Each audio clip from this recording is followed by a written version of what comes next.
How to fix not being able to link a phone number to Discord. So on my Discord, there's this phone number that I'm not using anymore. Now I want to edit this and put my new phone number in.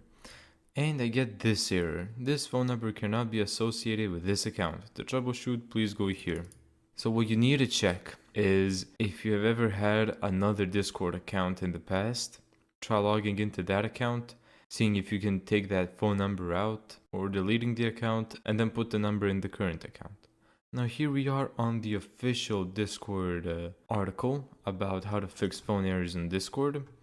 Now the first one I already talked about, if your phone number is connected to a different account. The second one is if your phone number is invalid. Of course, that makes sense. So simply follow this link, sign in and contact the support. Thank you so much for watching this video. If you found this tutorial helpful, make sure to give it a thumbs up and subscribe.